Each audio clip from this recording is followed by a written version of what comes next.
célèbre, vous êtes une grande fierté pour nous. Votre contribution est significative, elle est décisive, vraiment, elle est critique. Le doyen Fari est là, vraiment, j'ai eu énormément de plaisir à travailler avec tous ces doyens.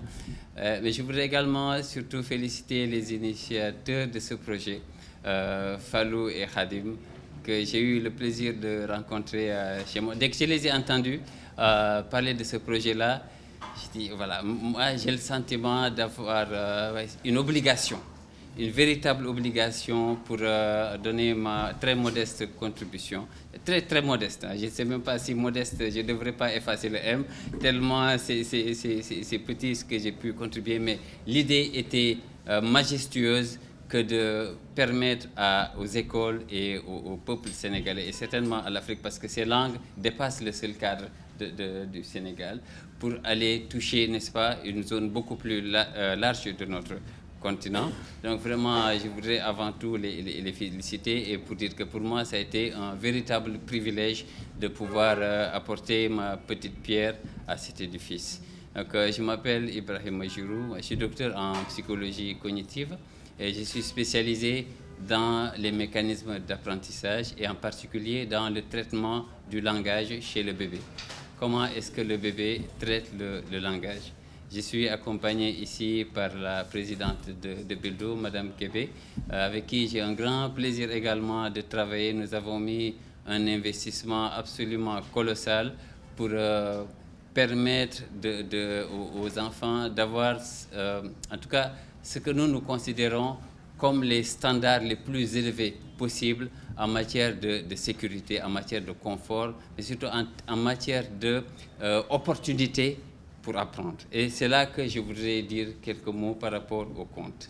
Parce que si on pense que le conte est sacré, et félicite évidemment ma très chère sœur, Madame Kenny, le conte est sacré parce qu'en réalité, il faut voir un peu l'univers du conte pour pouvoir comprendre comment est-ce qu'on navigue dans le monde de l'enfant, comment est-ce que d'un seul coup, on efface le gap qui fait qu'on pense qu'il y a aujourd'hui et puis il y aura demain. Oui, il y aura demain, ça crée déjà de l'angoisse. Le conte fait qu'aujourd'hui et demain, ça reste un seul temps. Le conte efface l'angoisse. Et c'est très important de voir comment est-ce que le conte efface l'angoisse, comment est-ce que le conte efface, vous voyez, cette séquentialité très superficielle du temps en aujourd'hui et demain. Je vous donne un exemple.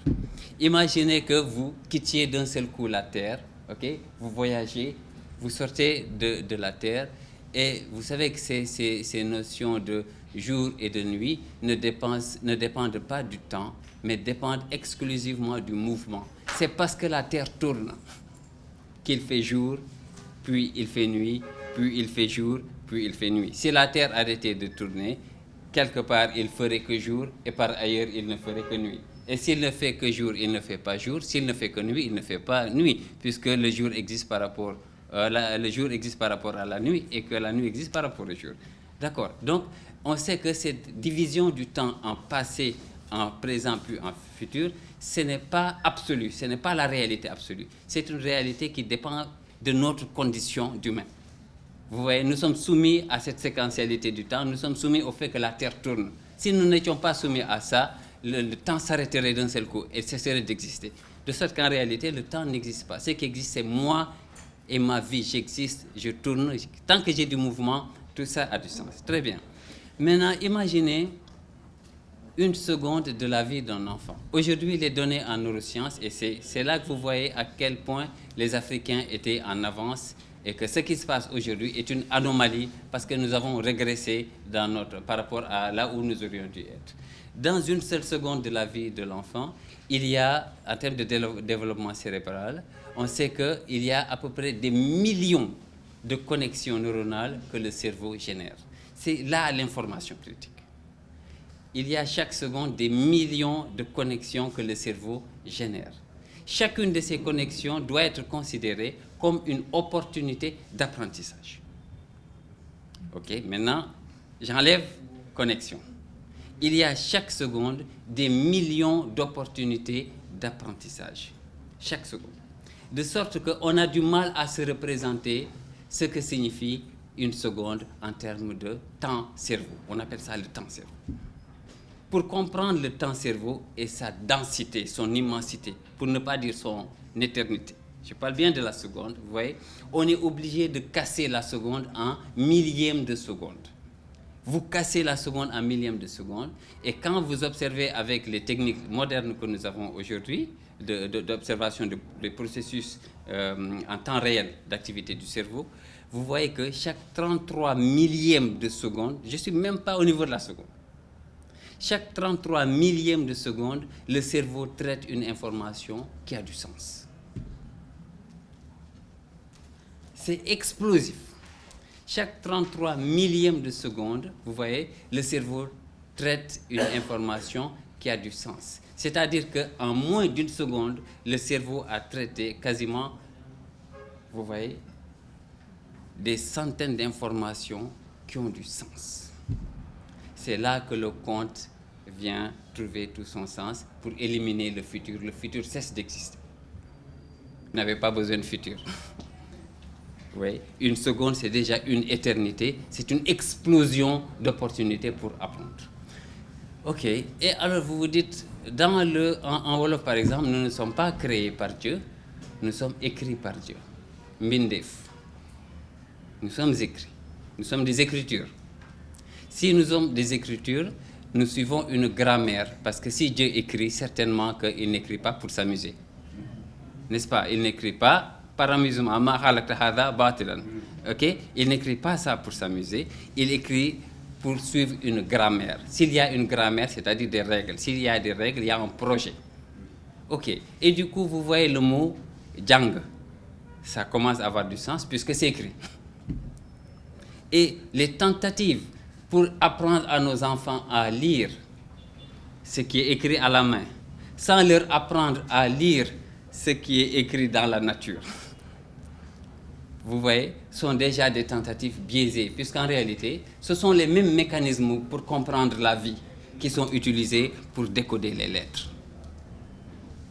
C'est-à-dire que si j'essaie de lire la vie, je vais utiliser les mêmes processus pour décoder, parce qu'il ne s'agit que de décodage. Il s'agit de capacité de décodage. Et plus les enfants, nous les forçons à lire lettre par lettre tel que nous le faisons à l'heure actuelle, plus ils mettent de la pression pour lire, plus ils mettent de la pression, plus ils sont stressés, moins ils lisent, puisque pour lire, il ne faut pas lire. Les meilleurs lecteurs ne lisent pas, ils prédisent. Plus vous êtes bon lecteur, moins vous lisez, parce que vous prédisez les mots qui viennent. Exemple, si on vous sort de votre domaine de confort, on vous amène, si vous n'êtes pas juriste, par exemple, okay? Si vous êtes un littéraire comme moi, quand on vous donne un texte médical, vous allez bégayer dans la lecture, comme si vous ne savez pas lire. Alors que si on vous donne un texte de littérature, si vous êtes littéraire, vous lisez vite, c'est fluide. Pourtant, c'est les mêmes lettres. C'est simplement que vous ne pouvez plus bénéficier du contexte. Puisqu'en réalité, plus vous lisez, moins vous lisez. Plus vous lisez, plus vous prédisez. C'est comme ça que fonctionne la lecture. Plus on est bon lecteur, moins on lit les mots un par un, on prédit les mots qui viennent. Alors qu'aujourd'hui, nous, dans notre façon d'apprendre la lecture à nos enfants, on les pousse à lire lettre par lettre, mot par mot. Alors que plus on est bon lecteur, encore une fois, moins on lit. On devine le mot qui vient en s'aidant du contexte. Voilà pourquoi si vous n'avez pas le contexte, parce que vous changez de domaine, vous ne pouvez plus prédire puisque vous ne pouvez plus deviner.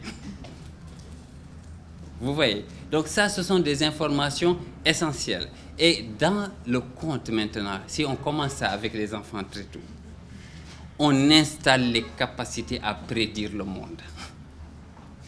Vous voyez? Parce que déjà, les premiers contes que l'on fait pour enfants sont limités en termes de nombre de mots différents. Il peut y avoir beaucoup de mots, mais avec beaucoup de mots répétés. Donc le même mot répété plusieurs fois.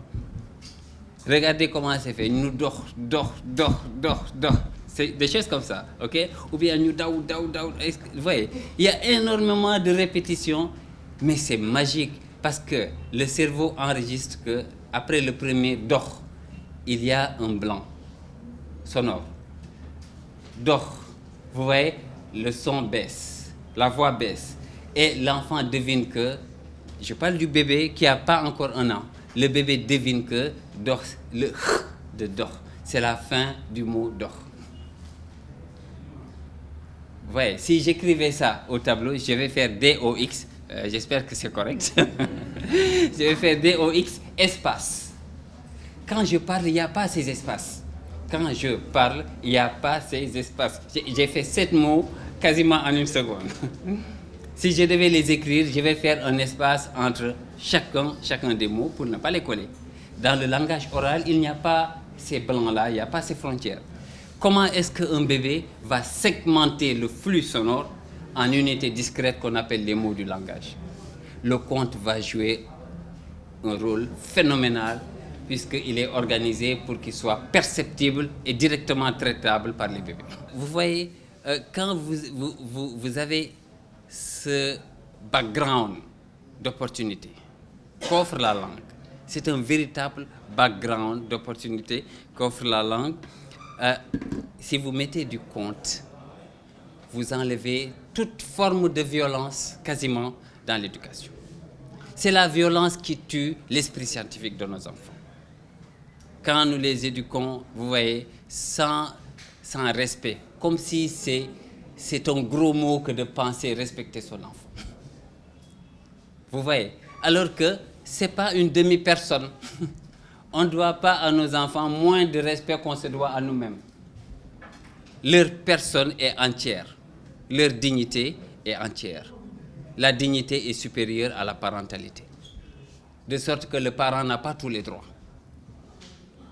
Ça, on peut être d'accord là-dessus. La dignité est supérieure à la parentalité. Ça, c'est un point très important pour construire même un corps de sciences sociales en matière d'éducation.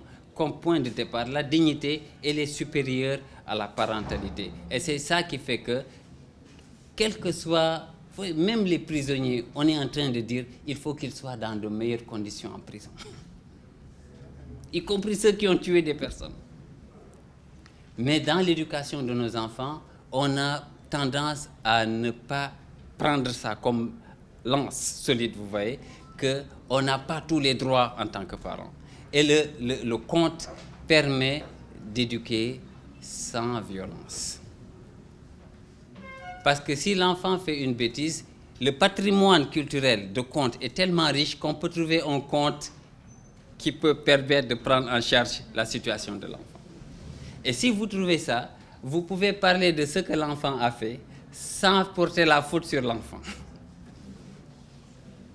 Vous voyez? Et on voit que l'enfant sait très bien de qui vous parlez. N'est-ce pas? C'est important de ne pas mélanger l'enfant avec la faute qu'il a faite. Pourquoi? Parce que, je termine avec ça, madame, il y a soit le mal fait ou le méfait. Et l'éducateur n'est pas toujours clair de quoi il s'agit. Le mal fait, c'est quand l'enfant voulait bien faire et que ça finit par être mal perçu, puisque le chemin de l'enfer est pavé de bonnes intentions. Le méfait, qui est rare, c'est quand l'enfant voulait mal faire. Cette situation est très rare. Mais le comportement du parent avec l'enfant, c'est comme s'il était sûr que l'enfant voulait mal faire. Où est la présomption d'innocence? Elle est cachée dans le conte.